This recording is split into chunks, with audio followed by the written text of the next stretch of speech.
El camino a la santidad.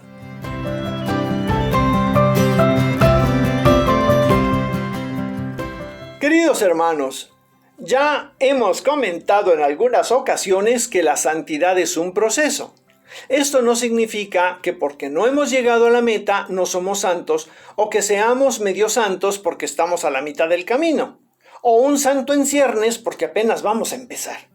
Sin embargo, lo que sí es cierto es que el camino a la santidad exige esfuerzo. La santidad no se alcanza gratuitamente. Nuestro buen Dios nos ha dejado testimonio de que no se requiere ser perfecto para ser santo.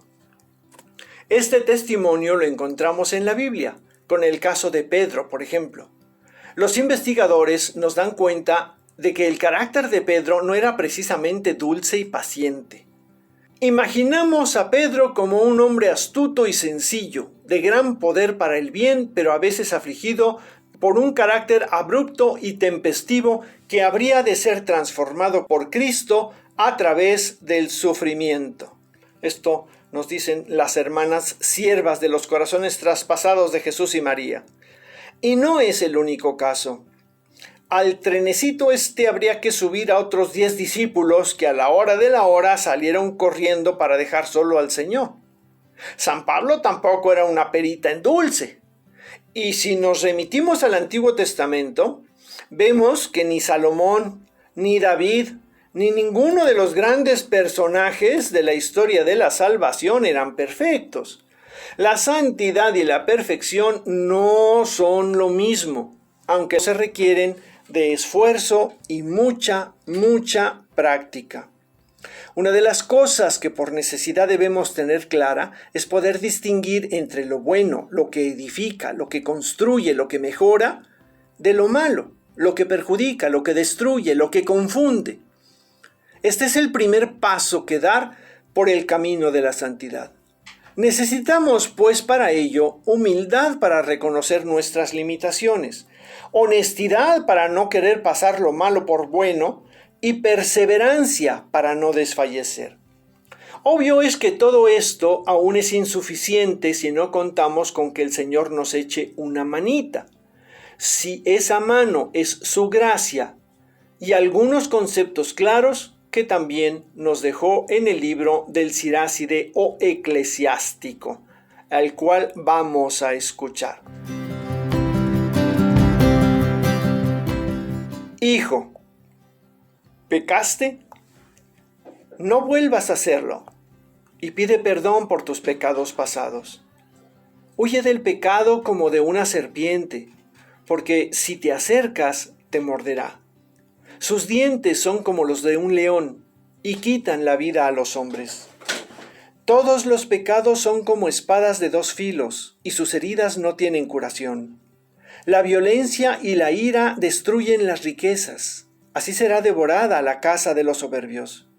La oración sale de la boca del pobre, llega hasta los oídos del Señor y Él envía su sentencia rápidamente. El que odia la reprensión sigue las huellas del pecador, y el que honra al Señor se convierte en su corazón. Al que habla demasiado se le conoce desde lejos, el que es inteligente lo conoce por sus caídas. El que edifica su casa con dinero ajeno es como el que junta piedras para su propia tumba. La reunión de los impíos es como un manojo de estopa, su final será una llamarada de fuego. El camino de los pecadores está bien pavimentado, pero termina en el lugar de los muertos. Primer punto. Huye del pecado. Esto es algo que nos pasa muy seguido. En una determinada situación o circunstancia reconocemos que hay peligro de pecar y nos gusta jugar con fuego. Nos hacemos los Juan Camaney y antes de que nos demos cuenta de qué o cómo sucedió, ya cometimos la falta. Y lo peor es que nuestro propósito para una situación similar es: a la próxima no caigo. No, Tu propósito debe ser: a la próxima me voy de ahí, huyo, tomo las de Villadiego, porque casi siempre si nos quedamos ahí, la víbora nos va a morder.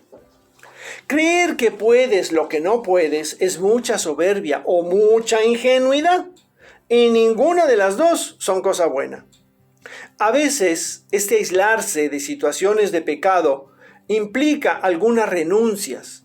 Bueno, ese es el esfuerzo que se requiere hacer para tomar el camino correcto. Otro aspecto que podemos resaltar es la figura del pecado como espada de dos filos. Estas espadas, usadas por los romanos y antes por los celtíberos, tenían dos características. Eran de ataque rápido y mortal, y eran eficientes y terribles en penetración y perforación. El pecado puede llegar a ser mortal, sobre todo si es un pecado que va en aumento en daño o en afectación a mí o a otras personas. Y puede llegar hasta lo más recóndito de mi alma, anidando ahí y siendo muy difícil su erradicación. Un buen examen de conciencia nos dice si traemos algo de esto y nos pone dos ejemplos: violencia e ira. Digo, para empezar. Tercer punto: la oración sale de la boca del pobre. No del pobre que no tiene dinero, sino del pobre que no tiene apego a las cosas, tenga muchas o pocas de ellas. Y el Señor escucha, siempre escucha.